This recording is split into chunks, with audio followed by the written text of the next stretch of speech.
Alright guys, in this video I'm going to talk about the 400 and the 462, which saw I think's better and some different scenarios. It'll take me a minute to get there, but stick with me. And I think that if you're on the fence about these or don't know much about these saws, then it'll be some helpful, useful information. So it'll take me a minute to get where I'm wanting to go, but just hang with me.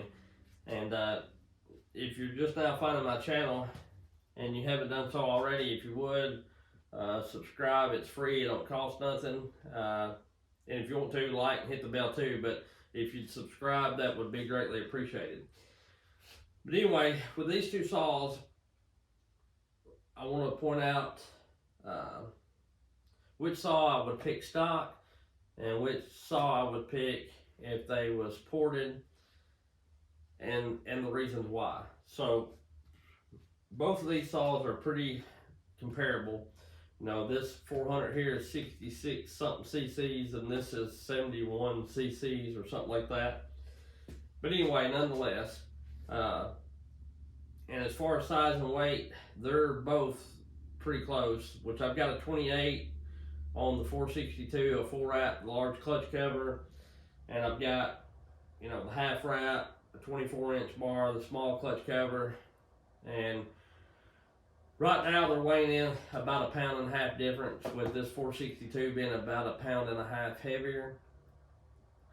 But if I fill them both up with gas and oil and put the same length of bar on them and all that, then it might be a little different. But as far as steel specs, I think there's about 0.5 pound difference in them, with this being heavier, or maybe just a touch more. You can look it up. And the same with the 500. You know, it's like this weighs 12.5, this weighs 13, that's like 13.5 or whatever. This is 13, 13.5, and 14, or somewhere along those lines. There's not a real big gap in weight when it comes to these three saws here. And as far as size, you know, this is supposed to be the size of the 362, and I'm quite sure it is. But to me, looking at this 462,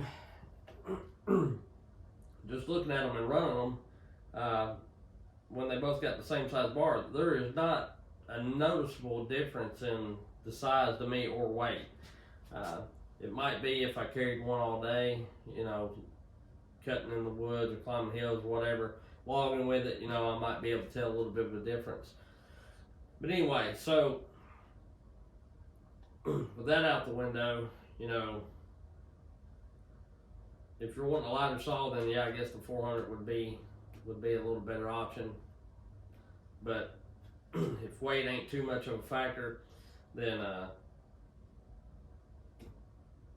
you know, listen to what I got to say about what I got to say about, you know. So anyway, all right, you've got these two saws here, and right off the rip, there's some obvious differences to me.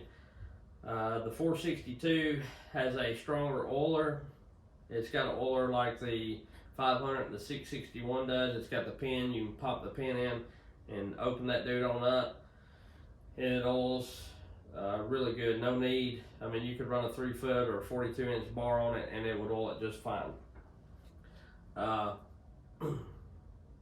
462 has the metal handle standard, even if it's half wrap, you know, and the 400 does not. And the 400 has an oiler like the 261, the 362, the older steels like the 461, and all that kind of stuff. You can buy a high output oiler or buy the parts to change your oiler out to a high output version.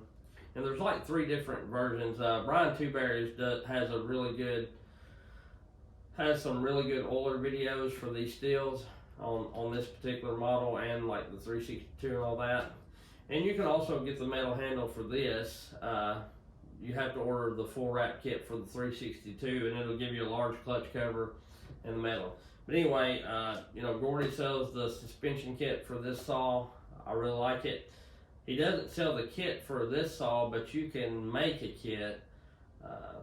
I've got a video kind of showing that on this 400 here, and I'll have a video coming out here soon when my other 400 comes in. I've ordered some parts from Gordy to make a suspension kit for a 400, and I'll be walking you through that. But you can change the grommets out and like the buffers for the gas tank,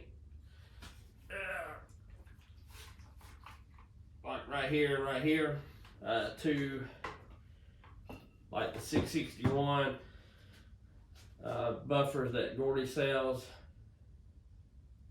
and it'll tighten this thing up quite a bit. But anyway, that's one dislike I have about this saw. And of course, then you got the price difference. You got this saw coming in at any given time. You can find them on sale. Sometimes, like I bought this one for 950 bucks. I have seen these over at my local Rural King for, you know, 1150, 1250, something like that. So at any given time, there's about $200 to $300 difference in these saws. Normally, I think these run about 1,000 to 1,100, and these are like 12 to 1350 or something. So, you know, price point may have a deal, but I'm talking if price doesn't matter and weight doesn't matter, there are some other things to look at. Now, if I was going to leave these saws stock, I probably would pick the 462. Just due to the fact that for not much more weight, this thing stock does have a little more grunt bottom end. These cut all right. They're pretty revvy and not got a whole lot of torque. The 400s don't, if they're stock, which the 462s and the 572s even, they're not a real torquey saw. They do have torque, don't get me wrong, but they like to run a little higher in the RPMs as well. But this has more torque than this, and you don't have to buy the, you know, if you was going to run nothing but a 20-inch bar on this, you might be all right. But if you wanted to run, to me, something nearly 70 cc's, you ought to be able to run a 2-foot bar on it and feel comfortable that you're going to get enough oil. So for me, the way I want it set up is I buy this saw and I'm going to have to get an oiler for it, you know, or the parts. That's another $100. So right there, stock, I'm pretty close to having the same amount of money in this saw that I do this one. And, you know, this saw is, to me, going to perform better. So, you know, there lies, do you want, you know, what do you want to do? Do you want to run a 20-inch bar all the time? And you know, you can get this thing to oil a 2-footer all right, but when you're doing that, it's leaving about running the saw stock. I can run a full tank of gas through it, and I'll have about a half a tank of bar oil left, or maybe a little more depending on how I'm cutting. You'll have to keep her pretty wound up there to get it to be oiling really, really nice. Whereas if you put the high output oiler in it, you know, it'll be a tank per tank, just like this is. Another thing I like about the 462, it's got a little more power, and I think it's a little better on fuel mileage, honestly. It probably holds a little more fuel, so that to me means a lot, not having to refill all the time with it being stock. Now you turn around and flip that, and you talk about getting them modified. That's a whole different ballgame to me, because it's been my experience. I've had three ported 400s. This is my third one, and I've had 2 ported 462s, and those ported 400s by Cajun, by Ripsaw, they run really, really good. That Ripsaw 400 would run right with the Cajun 462 to this Briscoe 462. They'd be pretty comparable. Whereas the Cajun and this Briscoe 400, this ain't even broke in yet, I know the Cajun 400 had more than the 462s does, and this one is right there. And once it gets broke in, I'm pretty sure that it's going to be stouter saw than this one is. Which this was Charles's first 462 he done. I'm not saying he couldn't get more out of it. I'm just saying, you know, he ported both these saws. Charles did, and he even said he figures the 462 will be a whole lot stouter because he's got he thinks the 400 will be stouter. He has a 400 now that's pushing close to, I think, 9 horsepower, 8.8, 8.5. I don't know for sure, but it's really wild numbers. And you know, most guys are getting 9.25, 9.5 horse out of a 500i.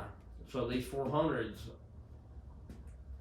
the reason why I rave so much about that Cajun 400 and probably will this one and all that is because I feel like Stihl left a lot on the table as far as making these saws be able to gain quite a bit.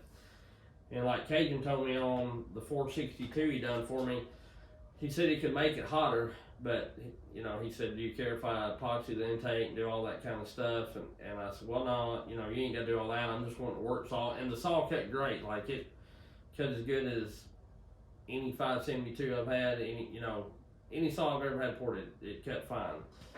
But that 400, I don't know exactly what he did to it. I don't know what all Charles did to this, but that 400 he built me would outrun the 462 Cajun built me, and it would outrun the 572 Cajun built me. So that Cajun built 400 was whooping up on saws that was 5 or 6 cc more than it, and all of them being ported.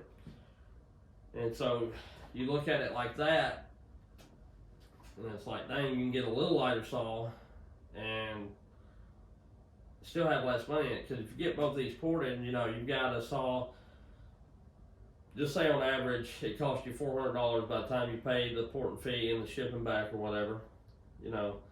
So just roughly, and that ain't what it costs me every time or whatever, but you know. So you take this saw about new, $1,300, add 400 to it, that's $1,700. You take this saw at 1,000, 1,050, whatever it is, add $400 to it, that's $1,450. You would go ahead and buy the upgraded oiler for $80 or whatever it is. You know, you're right there at a little over $1,500. This is $1,700. So a couple $100 less, you've got a saw now that will outperform this saw. And that's why I say it depends on if I'm getting them ported or if I'm going to leave them stock. You know, like if I'm leaving them stock, I'm probably going to go with the 462 all day long. But if I want to get this saw and upgrade it, and even if you just got this and upgraded it for a little bit more money, you're going to have a saw that would walk all over a stock. You know, this is $1,300, and just say you get this, pay the $400, $200 more, you're going to have a saw that will walk all over. I mean, it would my old Cajun 400 would outcut a stock 500i. They're nearly $2,000. So that Cajun 400 was only about, in 15 to 20 inch wood, that thing was only a second and a half behind a ported 500i. And then the Cajun 400, I've got it cutting videos of it cutting in 2-foot hickory, 24 to 30 inch hickory, and it running right there with a 661, pulling up on it, letting it cut in every form. And you know, the 500i and 661 stock, they're $1,700–1,800. So that's why so many people are crazy about these saws, you know. Still left a lot for builders to get out of, the way I understand it, you know what I mean? So now once you get it ported like that, you know, it's not terrible on fuel, it don't hold a ton of fuel, but it is going to use a little more fuel. But in return, you put the annular buffers in like I'm talking about, put the high upgraded oiler, you've got a light saw that you could put a 28 inch or 3 foot bar on. I wouldn't run a 3 foot bar on it all the time, but I run a 3 foot bar on Cajun's 400, and it pulled it just fine. Probably as good as a stock 500 or 661 would. So, you know,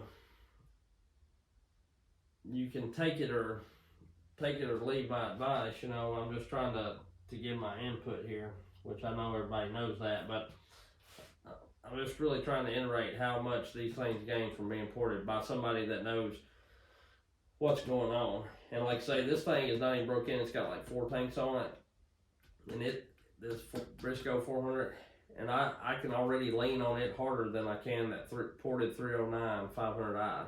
I've got videos coming out of that, if you ain't seen it, and I may already have it out, the Briscoe 400 versus the 309 machine 500.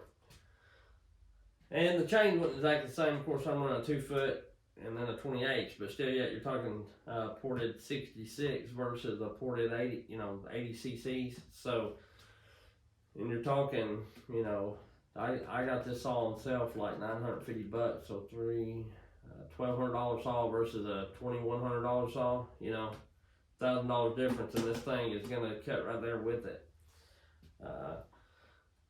To me, that's a win-win, and that's why I think everybody's crazy about these. Which, that's not to discredit this saw. It still runs really, really good, and there's still things I really, really like about it. But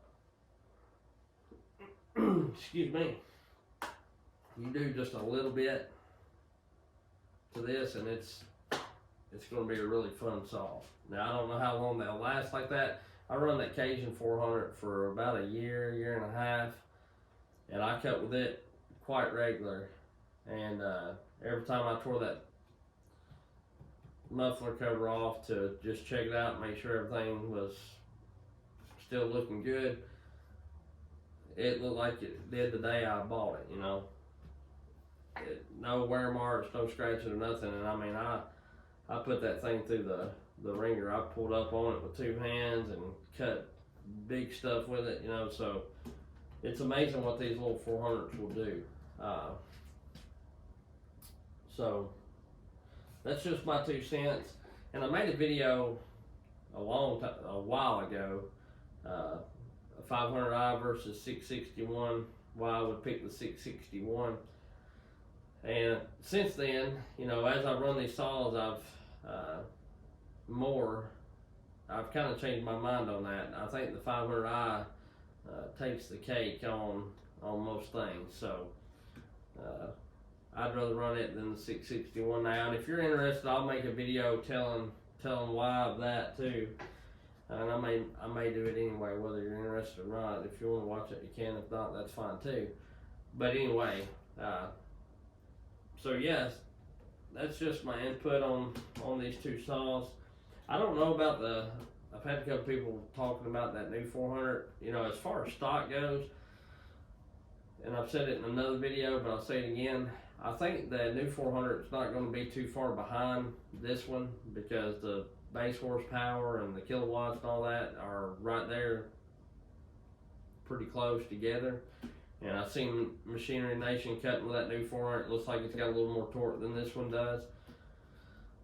And this one, stock, it likes running way up there. But I like that when you get it ported well, because then you got the torque of an 80 cc saw or more, and you got the chain speed of a 60C and the throttle response of a 60 cc saw. That's why these are it when they're ported. Now, like I say, stock, I'd probably go more towards the 462 if I didn't like running ported saws or wasn't aiming to port them or whatever. I'd just go ahead and get this one and be done with it. So, but anyway, because there's things I like and dislike about both of them. As with anything, you can always find pros and cons and drawbacks to anything. But yeah, can't even remember what I was saying. I'll make a video about that 500i and 661 deal. And I'm kind of learning as I go too, because I've not been running Stihl a real long time. I used to run the Husky 3 Series and some Domars, and then I only started running Stihls probably a year and a half, 2 years ago, maybe not even that long ago. So when I made that video why I picked the 661, I'd just been running the 661 and had got a 500, and the 500 was feeling a little off to me because it was so light in the back end. But anyway, that'll be enough for this video. I'll catch y'all later. Appreciate you. Have a good one.